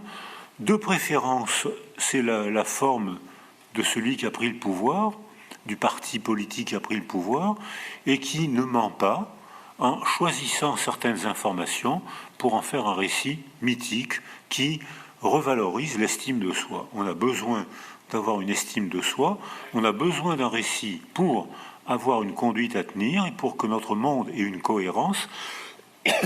Mais il faut savoir que dans une autre culture, dans un autre pays, dans un autre sous-groupe, on fait d'autres récits tout aussi authentiques et tout aussi vrais.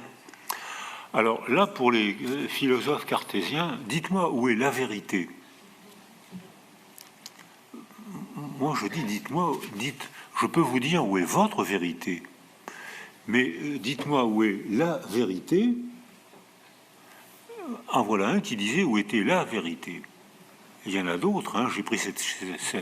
J'ai pris actuellement, je disais ce matin, j'ai commencé ma vie en subissant un récit totalitaire. Et j'arrive au dernier chapitre de ma vie en voyant réapparaître un autre récit totalitaire. Donc, on a le droit d'avoir des religions différentes, c'est inévitable, puisque les anthropologues avec qui je travaille disent qu'aujourd'hui sur Terre, selon la définition qu'on attribue au mot religion, il y a actuellement sur Terre aujourd'hui entre 10 000 et 50 000 religions différentes. On a le droit. De toute façon, ça fait partie être religieux, ça fait partie de la condition humaine. La spiritualité fait partie de la condition humaine. Sur 7,5 milliards d'êtres humains sur Terre aujourd'hui, il y a 7 milliards d'êtres humains qui tous les jours vont dans un lieu de prière. Ça fait partie de la condition humaine, c'est donc totalement respectable. Mais ce qui est respectable aussi, c'est de dire que l'accès à la spiritualité fait partie de la condition humaine, la religion fait partie de la condition humaine, elle est inévitable, elle est nécessaire, elle est respectable.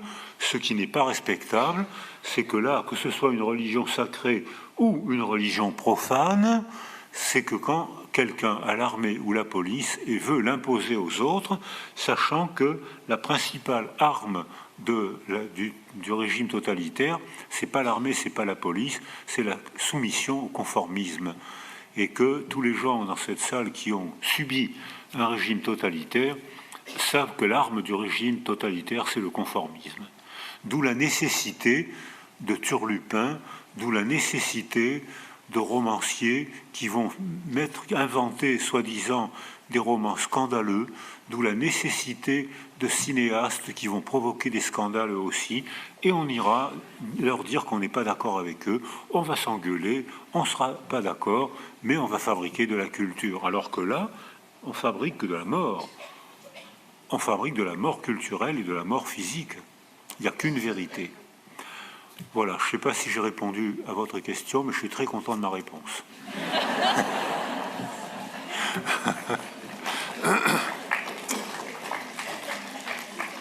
J'ai une question par ici. Bonjour. Là, vous parlez des récits qui sont quelque part exprimés verbalement. Comment expliquer le trauma, par exemple, qu'un grand-père peut avoir vécu durant la guerre de 14-18, qui n'a pas été dit et qui pourtant va survivre dans l'histoire familiale, dans les petits-enfants, dans les arrière-petits-enfants, et qui va peut-être même être réparé par rapport à un arrière-petit-enfant. Comment est-ce qu'on peut expliquer ce phénomène ? Que le grand-père raconte une guerre où il n'a pas été ? Alors que le grand-père, par exemple, vive un traumatisme durant la guerre, par exemple, de 14-18, que ce traumatisme n'a pas été verbalisé, donc n'a pas été partagé avec la famille, et qu'un arrière-petit-fils va quelque part ou réparer, ou alors que l'histoire va se transmettre de génération en génération, alors que la famille n'était pas du tout au courant. Merci pour cette question, parce que elle est, alors là, vraiment, c'est la règle.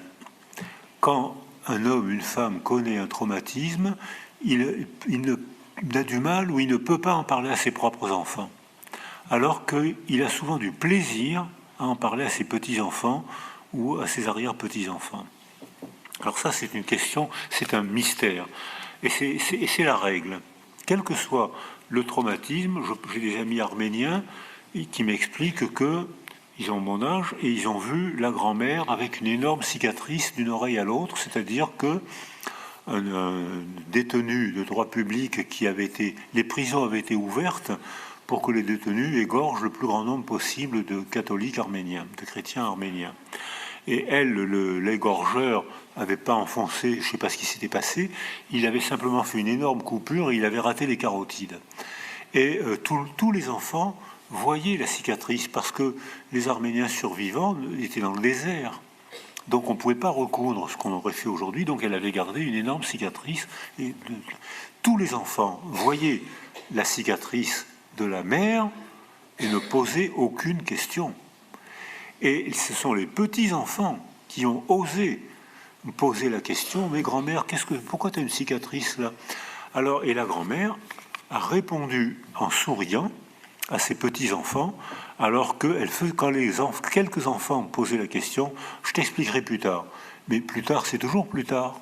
Et quand les petits-enfants ont posé la question, elle a expliqué en souriant, mais tu sais, c'était dans le temps, il y avait des gens qui ont voulu tuer les Arméniens, qui en ont tué presque 1 million.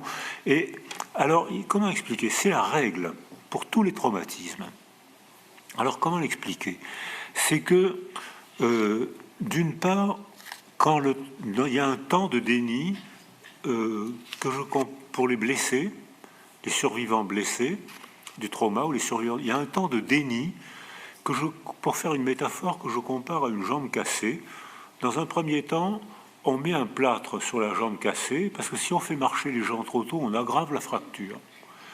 Si après un trauma, on fait parler les gens trop tôt, on ajoute une source de mémoire verbale, c'est ce que je disais tout à l'heure, et on les encourage à ruminer.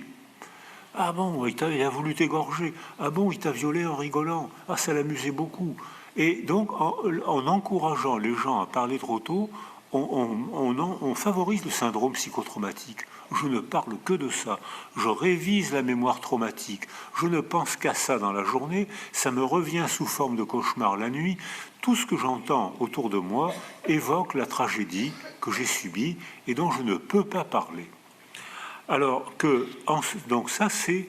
Mais il y a bien un moment où il faut enlever le plâtre pour que les gens se mettent à marcher. Et il y a bien ensuite un moment où il faut affronter le traumatisme pour en parler. Et à ce moment-là arrivent les petits-enfants ou les arrière-petits-enfants. Et alors eux, ils ont la tranquillité que donne la distance. La relation affective entre un grand-père et ses petits-enfants n'a pas du tout la même structure que la relation affective avec un père et ses propres enfants. Plus on vieillit, moins on est répressif dans l'éducation. Si vous voulez avoir des parents décontractés, soyez enfant de parents âgés. C'est-à-dire que... Parce que les jeunes, hein, ça marche. Hein, alors que plus on est âgé, mais oui, bon, il fera ça plus tard, laisse-le faire, on verra plus tard. Alors donc la structure affective n'est pas du tout la même. Et puis être grand-père, c'est délicieux. Hein, parce que on a que les moments agréables. Le réveil la nuit, l'appendicite, les mauvaises notes à l'école, c'est ma fille et mon gendre qui les ont. Hein. Moi, je n'ai que les emmener au zoo, les emmener en vacances, faire la fête pour les anniversaires. Moi, c'est délicieux d'être grand-père. Hein. C'est pas du tout la même relation affective. Donc les enfants osent poser au grand-père des questions que les enfants n'osent pas poser à leur père. Et le père blessé n'a pas la force. Il est dans le plâtre. Il est dans le moment du plâtre de la fracture. Il n'a pas la force de dire ce qui lui est arrivé parce que sa fracture n'est pas consolidée. Il faut lui faire consolider. Et la fracture ne sera consolidée que quand lui-même se sera renforcé, quand il aura été sécurisé par sa famille, sa femme, son mari, les gens qu'on aime, par les récits d'alentour et par les récits culturels. Et quand je montre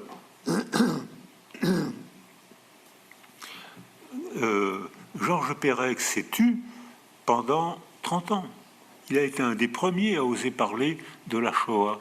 Et encore, il en a parlé parce que c'était le langage crypté, d'où la nécessité de faire un roman. C'est-à-dire qu'il écrit la disparition. Alors ses parents disparaissent, son père s'engage dans la Légion étrangère, il disparaît. Sa mère l'accompagne à la gare de Lyon pour l'envoyer dans une pension à Villard-de-Lans, elle disparaît. Ses tantes disparaissent, ses cousins, cousines disparaissent, sa famille disparaît. Et il se retrouve seul, plus de famille. Il comprend, il a 8 ans, et il ne comprend pas pourquoi sa famille disparaît. Or, on sait maintenant que la carence affective provoque des dégâts encore plus grands qu'une violence éducative. Et donc, il est hébété, il est mauvais élève, il comprend pas, il est hébété, jusqu'au moment où il comprend que ses parents sont morts, ils ne reviendront jamais, et l'enfant décide de devenir écrivain pour écrire leur autobiographie. L'autobiographie de ses parents qu'il n'a jamais connus. Fiction autobiographique, l'autobiographie de ses parents. Et étant désormais motivé, il devient bon élève, et mon ami Ferreri était professeur à Saint-Antoine, et l'a eu comme archiviste, il est rentré au CNRS, et c'était un homme très cultivé, un homme adorable, sauf que il était clivé. Il avait en lui une crypte dont il ne pouvait jamais parler. Et pour redevenir entier, il a écrit un roman qui a eu le prix Renaudot et qu'il l'a mis sur une orbite des grands romanciers, des grands scénarios, ceux qui font les scénarios de films. C'est pas scénographe, c'est scénariste de notre époque. Et quand on lit La disparition, comme vous l'avez fait ou comme vous le ferez ce soir, parce qu'il faut lire ce livre, on dit tiens, c'est poétique. Tiens, c'est étrange, qu'est-ce que c'est que ce style? Et on met plusieurs pages pour comprendre que ce qui a disparu, c'est la voyelle E. Et ce n'est que dans W ou Souvenir d'enfance qu'il avoue le procédé crypté, la crypte, le procédé. Il écrit un livre sans la voyelle E pour désigner eux, mes parents disparus. On est dans le langage crypté, la poésie de l'étrangeté, l'expression de soi sous forme de roman. Alors, il dit que c'est un roman, mais en fait, ce roman disait le vrai. Il inventait quelque chose qui disait la vérité. Et la vérité, c'est ce que moi, enfant, j'ai pensé, j'ai ressenti plutôt pendant des années, parce que je ne comprenais pas pourquoi ma famille avait disparu. j'avais 6 ans, 8 ans, 10 ans, j'ai mis des années, dit Pérec, à comprendre pourquoi j'étais sans famille et pourquoi ma famille avait disparu. Et c'est le roman, l'invention, le remaniement, c'est ce qu'on disait ce matin avec les étudiants, c'est le remaniement qui lui a permis de devenir écrivain et scénariste. Donc merci pour votre question, parce qu'elle est source d'étonnement dans les familles. Alors il y a des familles qui le prennent très bien, et il y a des familles qui sont blessées par le silence du grand-père. Pourquoi tu m'en as pas parlé? Et il y a des familles, au contraire, qui découvrent le grand-père. Alors j'ai la même histoire, c'est une femme qui rentre dans la résistance française à l'âge de 15 ans, parce qu'elle ne supporte pas l'occupation allemande. Elle a 15 ans, elle est ouvrière, parce que dans ma génération, les filles allaient à l'usine après le certificat d'études à 12 ans. Et elle restait debout 10 heures par jour à l'usine. Un ouvrier sur 3 était une fille. Et les chronomètres chronométraient le temps où elles allaient aux toilettes pour qu'elles ne restent pas assises trop longtemps. Donc les conditions d'ouvriers et d'ouvrières étaient vraiment difficiles. Elle distribue des tracts, elle fait la gamine, elle a un peu d'argent, elle fait des tracts à compte d'auteur qu'elle distribue, et des gens la repèrent et lui disent non, si tu fais ça, tu vas être arrêté, comme des lycéens ont été arrêtés, sont morts fusillés ou morts en déportation, et des gens lui disent ne fais pas ça, tu vas mourir, viens avec nous, on va t'apprendre comment il faut faire. Ils lui apprennent à tirer au revolver. Arrive un chef de la Gestapo à Villeurbanne. Les gardes du corps se méfient pas de cette grande fille qui arrive, armée, qui tue le chef de la Gestapo. Les compères résistants tirent sur les gardes du corps qui ne tirent pas sur la fille ou n'arrêtent pas la fille pour se protéger eux-mêmes. Elle peut s'enfuir. Elle garde le revolver et le lendemain, elle va dans le village où 30 otages ont été pris et fusillés sans jugement. Et elle se promène dans son village et elle pense, elle a 15-16 ans, et elle pense, cet enfant est orphelin à cause de moi, cette femme pleure à cause de moi, cette ferme ne marche plus à cause de moi, et elle commence une carrière d'auto-agression pour expier sa faute, culpabilité.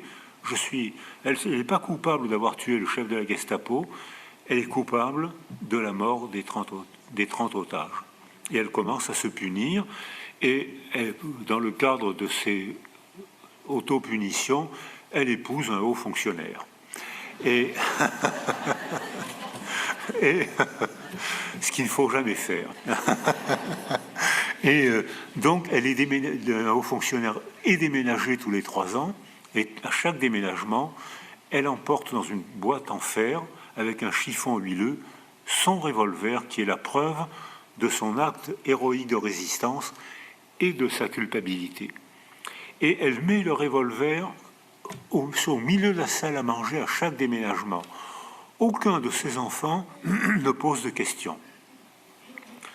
Un jour, un petit enfant, âgé de 15 ans lui aussi, ouvre la boîte, voit le revolver, s'étonne, qu'est-ce que c'est que ça? Et la patiente, ma patiente, parle devant ses filles, elle n'avait que des filles, parle devant ses filles, voilà, pendant la guerre, j'étais résistante, et elle leur explique en 2 mots. Stupeur des enfants qui avaient vu la boîte en fer blanc, qui ne savaient pas, parce que la mère en avait parlé. Interprétation du petit-fils. Mais grand-mère, mais tu es un héros, il faut que tu vas faire un roman, grand-mère, c'est magnifique. Et le petit-fils donne la parole à sa grand-mère. Et sa grand-mère écrit un petit manuscrit de 50 pages qu'elle m'a donné, qu'elle a fait un petit tapuscrit qu'elle m'a donné, et c'est le petit-fils qui a donné la parole à sa grand-mère, parce que la grand-mère n'avait pas pu le dire à ses enfants, et les enfants, peut-être probablement oppressés, n'ont pas osé poser de questions à leur mère. Donc votre question est passionnante et pertinente, ça ne veut pas dire toujours facile dans les familles, mais voilà, c'est comme ça dans presque toutes les familles. Merci. Et peut-être une dernière question. Alors, je reviens devant.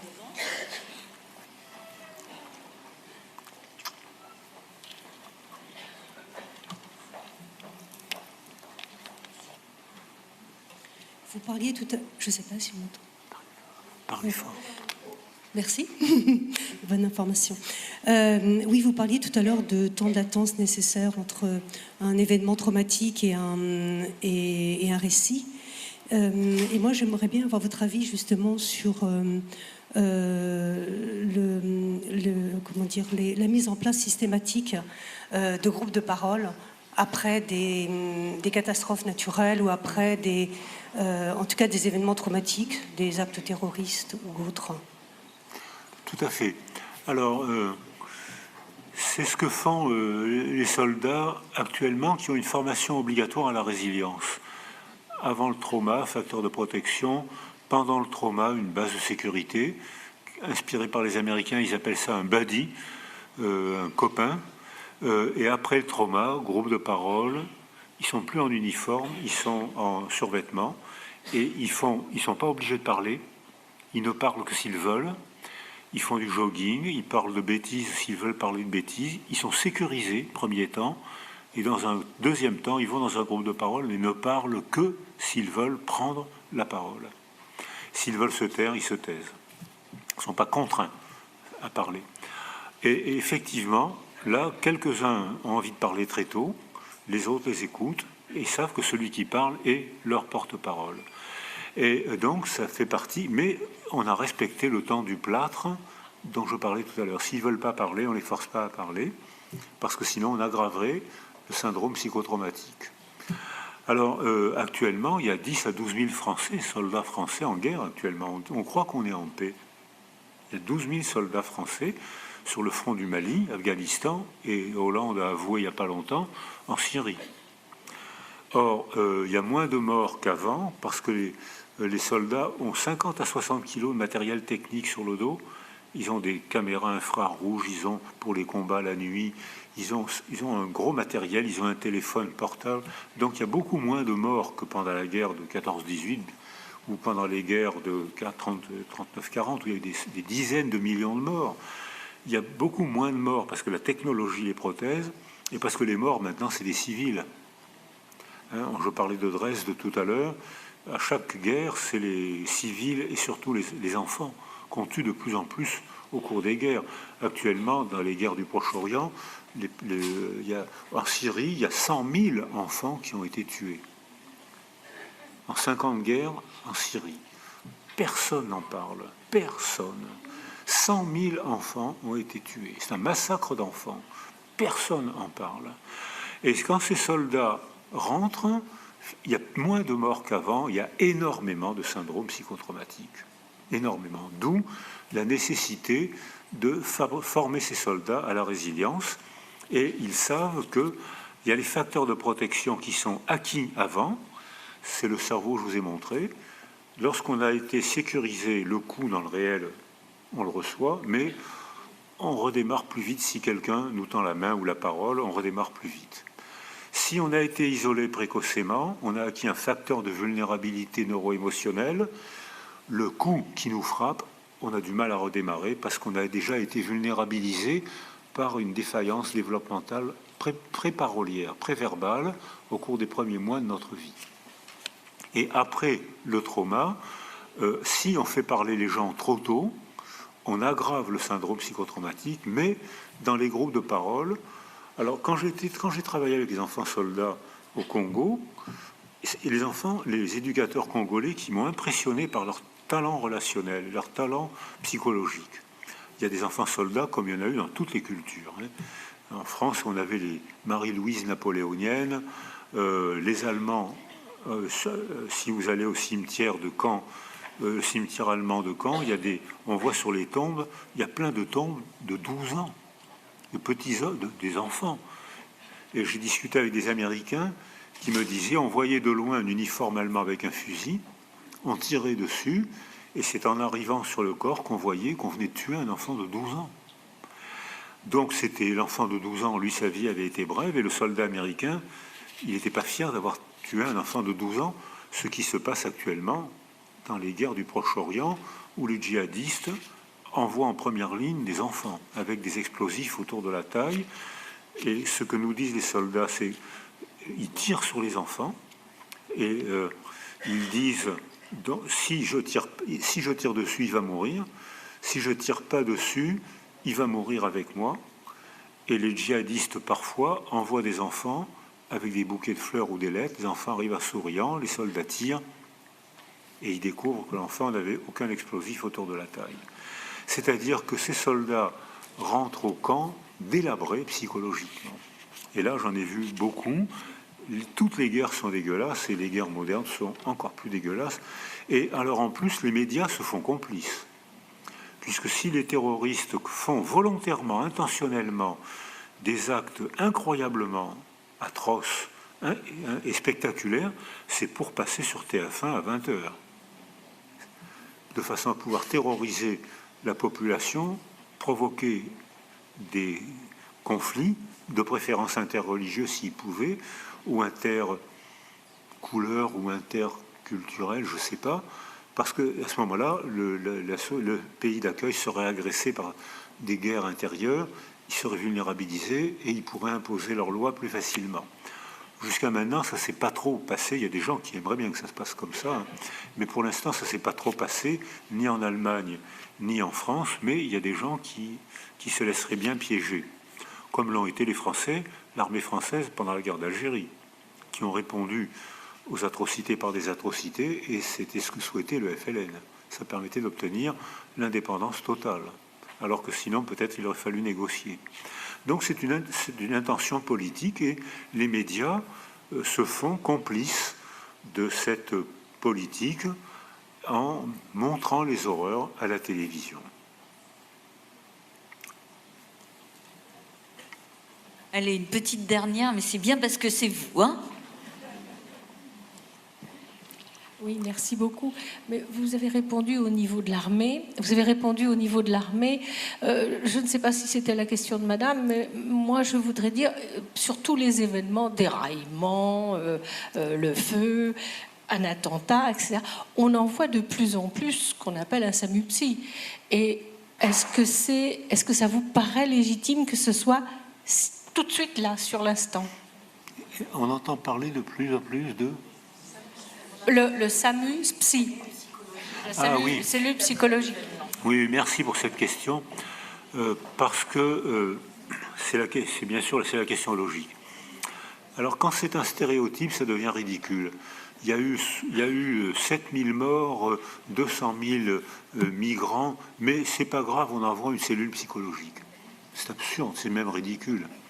En revanche, après l'attentat du Bataclan, Xavier Emmanuelli avait organisé, le directeur du SAMU international, avait fait une répétition pompiers, policiers, gendarmes, soldats. Il y a eu beaucoup de morts au Bataclan. Si Xavier n'avait pas été là, il y en aurait eu 3 ou 4 fois plus. L'excellente organisation technique du corps fait que beaucoup de gens ont été sauvés qui n'auraient pas été sauvés s'ils avaient saigné, s'il y aurait une hémorragie de 3 heures, et ben ils seraient morts. Tandis que là, ce dont je témoigne, c'est que il y avait sur le terrain, il y avait des gens, des pompiers, des médecins, il y avait des écrans qui arrivaient à l'hôpital Necker. Il y a une énorme salle avec 5-6 écrans, et il y a l'écran qui filme la catastrophe sur place, et un autre écran comme un GPS. Et le cardiologue ou le pompier dit, ben là j'ai mis 2 dérivations, le gars est en train de faire une insuffisance cardiaque. Alors, fais voir. Hop, il met les 2 dérivations. Le médecin voit sur l'écran apparaître l'infarctus ou l'insuffisance cardiaque.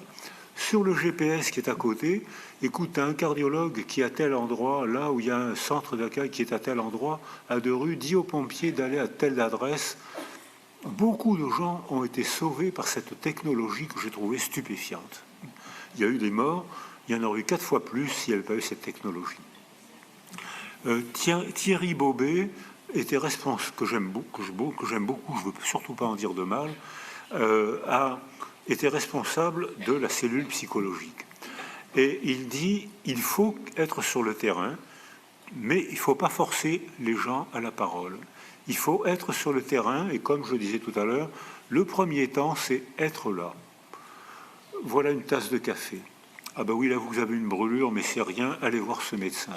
Moi je suis psychiatre, psychologue, on verra après la brûlure, on prend un café, vous allez voir le médecin spécialiste qui va vous mettre, vous rentrerez chez vous après. Les banalités qui sont pour nous des banalités, pour un survivant, je vous affirme que ce n'est pas une banalité. Pour un survivant, c'est un tranquillisant majeur. Quelqu'un est là, me donne la parole, m'a dit, puis voilà mon adresse, voilà, je suis psychologue, je travaille dans tel service hospitalier, ou mon cabinet est à côté du Bataclan, il y avait plein d'amis psychologues, voilà mon adresse. Débrouillez-vous tout seul. Si ça va bien, bravo. Si vous vous débrouillez avec votre ami, votre famille, bravo. Si vous avez une difficulté, voilà mon téléphone. Beaucoup de gens sont rentrés chez eux, beaucoup de gens se sont dépatouillés avec leur famille et leurs amis. Ou beaucoup de gens, la religion, qu'on agresse beaucoup, a eu un facteur de protection très efficace. C'est-à-dire que on a fait des évaluations, les religieux ont redémarré, ceux qui ont une croyance, qu'ils soient musulmans, chrétiens ou peu importe, ceux qui ont une croyance ont redémarré très vite, ont déclenché plus vite un processus de résilience que les non-croyants. Il faudra bien affronter ce problème un jour, il faudra bien réfléchir à ça. Donc on a... mais la faute, mais le progrès qu'il faudra encore faire et qui sera faisable pour une organisation, c'est que beaucoup de gens on disait j'ai besoin de parler, j'ai besoin de comprendre ce qui m'est arrivé, et le psychologue changeait, et 2 heures après il voyait arriver un autre psychologue auprès de qui ils étaient obligés de redire la même histoire, puis de redire la même histoire, et à la fin il disait bon ben là maintenant je me tais, je préfère me taire plutôt que de raconter mon histoire. Donc là il y a une petite défaillance qui sera réparée au prochain attentat, parce qu'il ne faut pas se faire d'illusions, hein. Il y aura d'autres attentats, mais dans ce cas-là, les psychologues auront fait des progrès grâce à Thierry Bobet et grâce à d'autres, hein. Mais maintenant, ils feront comme Xavier Emmanuelli. Au début aussi, hein, les pompiers, les médecins, au début, ils ont pas été parfaits du premier coup, hein. Mais maintenant, ils vont faire des progrès.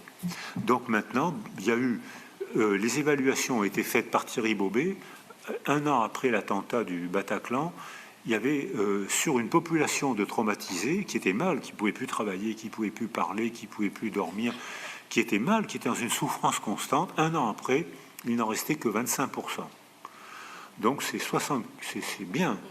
Et Thierry Bobet dit on va augmenter la protection autour de ces 25%, et dans 1 an, il restera 10-15%. Je pense que cela, je ne sais rien, mais j'ai peur que ces 15%-là, on ait du mal à les récupérer. Là, il n'y aura peut-être pas de résilience, mais j'en sais rien, parce qu'il y a tellement de surprises. Ça m'embête de dire ça, mais on peut le craindre quand même. Mais enfin, il y aura quand même eu 85% d'excellents résultats. Merci à vous.